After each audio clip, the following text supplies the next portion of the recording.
Hola, ¿qué tal amigos? Hoy vamos a continuar con la lectura del libro Las aventuras de Arthur Gordon Pym. Pero antes de empezar, me gustaría pedirles que si les gusta mi contenido, pueden hacer un aporte por PayPal a mi canal de YouTube. O también le pueden dar me gusta y compartir los audios, y espero algún comentario para saber cómo les está pareciendo estos libros. Vamos a empezar con la lectura. Bueno, continúa el capítulo número 11. Pasamos el resto del día en un estado de necio estupor, contemplando el barco que se alejaba, hasta que la oscuridad, al ocultarlo de nuestra vista, nos devolvió en cierta medida los sentidos. Retomamos entonces las punzadas del hambre y de la sed, absorbiendo todos los demás cuidados y precauciones, pero no se podía hacer nada hasta por la mañana, y, afianzándonos como nos pareció mejor, procuramos descansar un poco. En esto yo fui más allá de mis esperanzas, pues dormí hasta que mis compañeros, menos afortunados que yo, me despertaron al romper el día para reanudar nuestra tentativa de sacar provisiones del barco.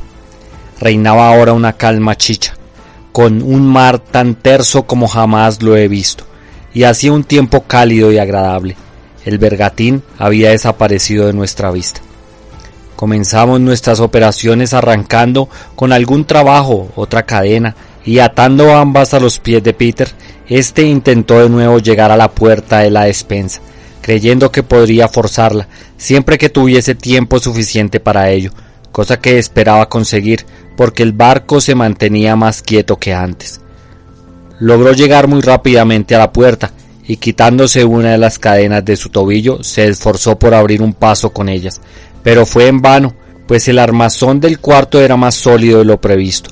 Estaba tan completamente exhausto por su larga permanencia bajo el agua que fue absolutamente necesario que otro de nosotros cumpliese su cometido.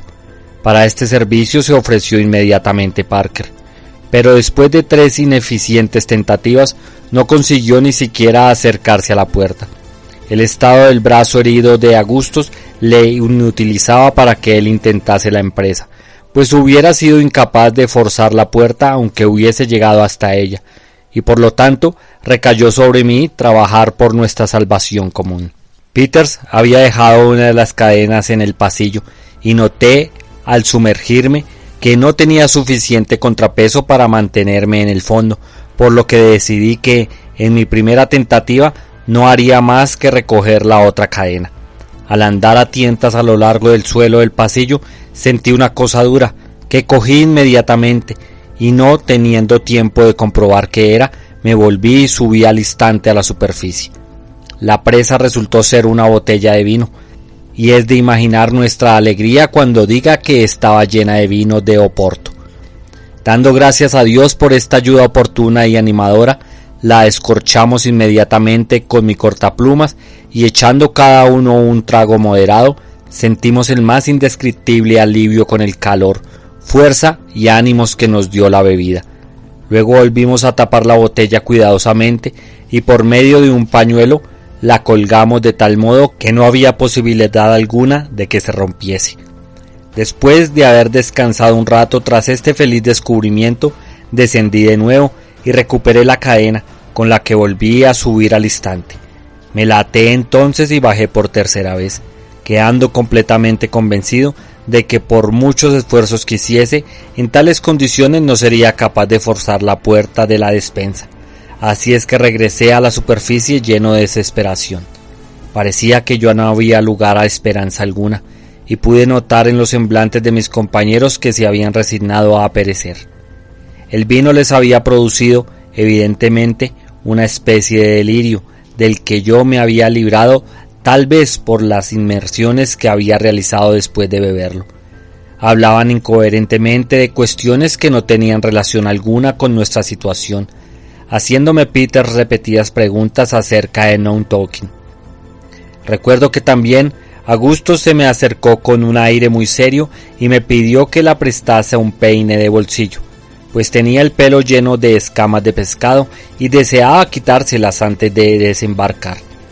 Parker parecía algo menos afectado por la bebida, pero me apremiaba a que me dirigiese a tientas a la cámara para subir el primer artículo que se me viniese a la mano. accedí a ello, y a la primera tentativa, después de estar bajo el agua un minuto largo, subí con un pequeño baúl de cuero que pertenecía al capitán Bernard. Lo abrimos inmediatamente con la débil esperanza que contuviese algo de comer o de beber, pero solo encontramos una caja de navajas de afeitar y 2 camisas de lienzo. Bajé de nuevo y regresé sin éxito alguno.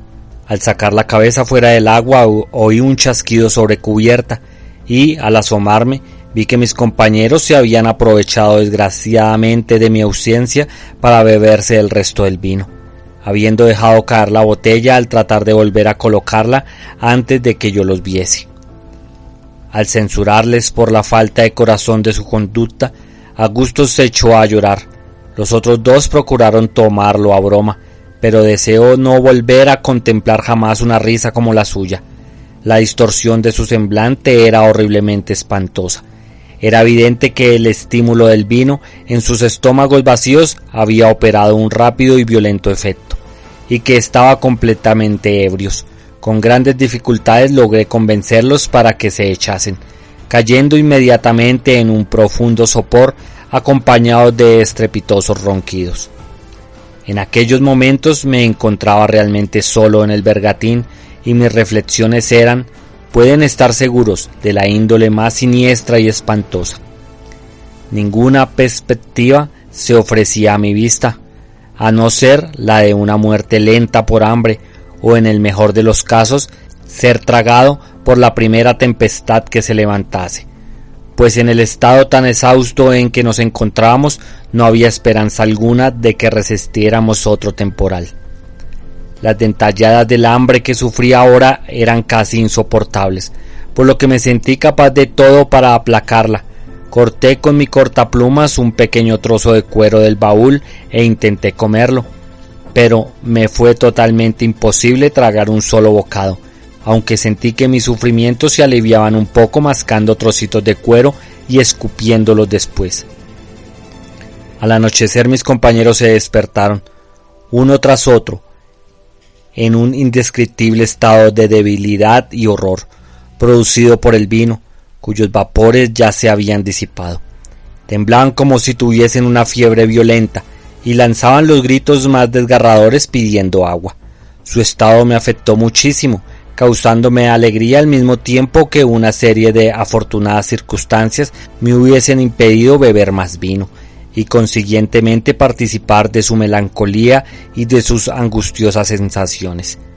Pero su conducta me alarmaba y me inquietaba mucho, pues era obvio que, de no ocurrir algún cambio favorable, ninguna ayuda podía proporcionarme en vista a nuestra salvación común. Yo no había renunciado aún por completo a la idea de ser capaz de sacar algo de la despensa, pero no podía hacer otra tentativa hasta que uno de ellos fuese lo suficientemente dueño de sí mismo para ayudarme a sostener el extremo de la cuerda mientras yo descendía. Parker parecía estar algo más despejado que los otros, por lo que traté por todos los medios de despabilarlo. Creyendo que una zambullida en el agua del mar le produciría efectos beneficiosos, conseguí atarle alrededor de su cuerpo el extremo de una cuerda y luego, llevándolo a la escalera de la cámara, permanecía completamente pasivo mientras tanto.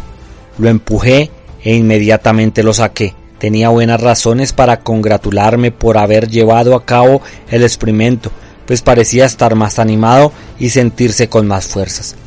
Al sacarlo del agua me preguntó muy juiciosamente por qué le había dado aquel baño. Cuando le expliqué el motivo, me expresó su gratitud y me dijo que se sentía mucho mejor después de la inmersión, conversando luego muy razonablemente acerca de nuestra situación. Resolvimos después tratar a Peters y a Augustus del mismo modo, cosa que hicimos inmediatamente, experimentando ambos muy beneficiosos resultados por el remojón. Esta idea de la inmersión repentinamente me la sugirió el recuerdo de la lectura de algún libro de medicina en el que se hablaba del buen resultado de la ducha en los casos en que el paciente sufre de manía apotu. Al ver que ahora podía confiar que mis compañeros sujetasen el extremo de la cuerda, me volví a sumergir 3 o 4 veces hasta la cámara, aunque ya era completamente de noche y un suave pero largo oleaje moviéndose algo al bergantín En el curso de esta tentativa conseguí sacar 2 navajas, un cántaro vacío y una manta, pero nada que pudiéramos servirnos de alimento. Después de recoger estas cosas, continué mis esfuerzos hasta que me hallé completamente exhausto, pero no di con nada más. Durante la noche, Peters y Parker se ocuparon por turno en la misma faena, pero tampoco dieron con nada, y dejamos de buscar desesperados, convencidos de que nos habíamos molestado en balde. Pasamos el resto de la noche en un estado tal de angustia mental y física como es fácil imaginar. Al fin amaneció el día 16 y escudriñamos ansiosamente el horizonte, pero sin ver indicio alguno de salvación. El mar seguía tranquilo, con solo un largo oleaje hacia el norte, como el día anterior. Este era el 6º día que no habíamos probado bocado ni bebido más que la botella de vino de Oporto, y era evidente que podíamos sostenernos por muy poco tiempo, a menos que encontrásemos algo. Jamás he visto, ni deseo ver de nuevo, a seres humanos tan demacrados como Peter y Augustus. Si me los hubiesen encontrado en tierra en aquel estado, no hubiera tenido la más leve sospecha de que fueran ellos. Sus rostros habían cambiado por completo de aspecto, de todo modo que no podía creer que fuesen realmente los mismos individuos que me acompañaban pocos días antes. Parker, aunque en un triste estado y tan débil que no podía levantar la cabeza del pecho, no estaba tan mal como los otros 2. Sufría con gran paciencia sin quejarse y tratando de inspirarnos confianza por todos los medios que le era dable imaginar.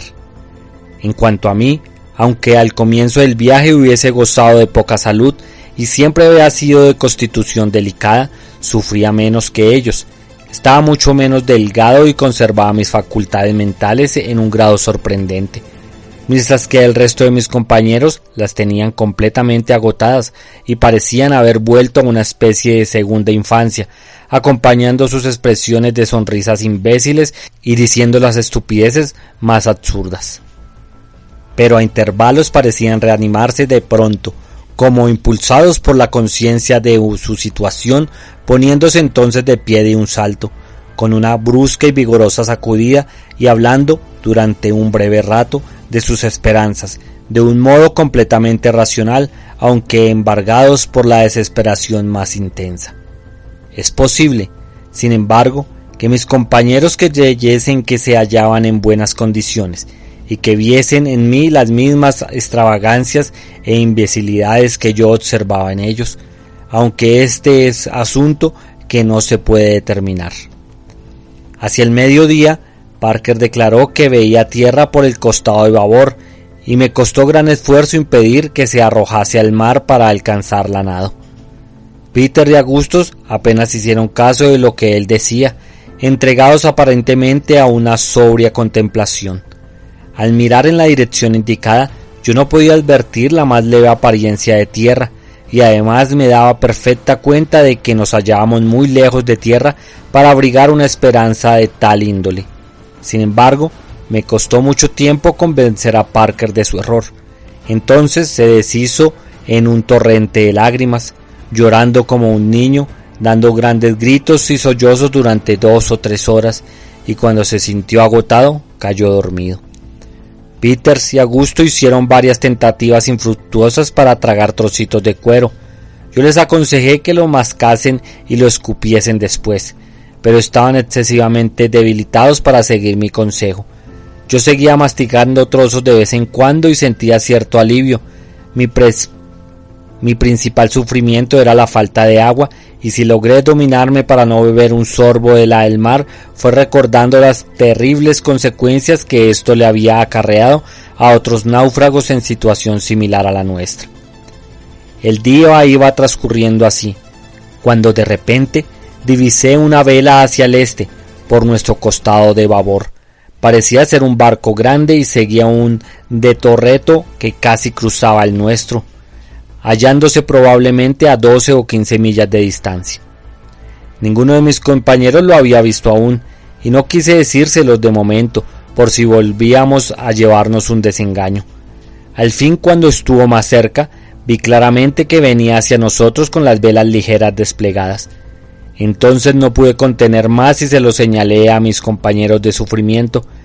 Inmediatamente se pusieron en pie de un brinco, cayendo de nuevo en las más extravagantes demostraciones de alegría, llorando, riendo como idiotas, saltando, dando patadas en la cubierta, meseándose los cabellos y rezando y blasfemando alternativamente. Yo estaba tan conmovido por sus comportamientos, así como por los que ahora consideraba una perspectiva de segura salvación, que no pude por menos de unirme a su locura y di rienda suelta a mis impulsos de gratitud y éxtasis, echándome a rodar por la cubierta, palmoteando, gritando y realizando otros actos similares, hasta que de repente volví de nuevo en mí, y una vez más un estado de extrema desesperación y miseria humana. Al ver que el barco no prestaba de lleno su popa y que navegaba en dirección casi opuesta a la que al principio traía. Pasó algún tiempo antes de que yo pudiese convencer a mis pobres compañeros del triste revés que nuestras esperanzas habían sufrido. A todas mis palabras contestaban con gestos y miradas de asombro que implicaban que no eran hombres para dejarse engañar por semejantes embustes. La conducta de Augustus fue la que más me afectó. A pesar de todo lo que yo decía o hacía, él insistía en que el barco se acercaba rápidamente a nosotros y hacía preparativos para trasladarse a él. Se empeñaba en que unas algas que flotaban cerca del bergantín era el bote del barco, e intentó arrojarse a él, gritando y lamentándose del modo más desgarrador, cuando le impedí por la fuerza arrojarse al mar. Cuando se calmó un poco, continuamos observando el barco hasta que finalmente lo perdimos de vista, pues el tiempo empezó a ponerse brumoso y al mismo tiempo se alzaba una ligera brisa. Tan pronto como desapareció del todo, Parker se volvió hacia mí con una expresión en su semblante que me produjo escalofríos. Había en él un aire de resolución que yo no había advertido en él hasta ahora, y antes de que despegase los labios el corazón me reveló lo que iba a decirme. Propuso en pocas palabras que uno de nosotros debía morir para salvar la vida de los otros. Bueno amigos, hasta aquí el capítulo 11. Este capítulo se puso muy interesante porque en la parte final del capítulo nos da un preámbulo de lo que habla Julio Verne en uno de sus libros. Si desean saber más, esos libros los tengo publicados en mi canal de YouTube. Gracias y espero que les haya gustado este capítulo. También espero que compartan y le den me gusta a los audios y por qué no un aporte por PayPal. Gracias y hasta la próxima.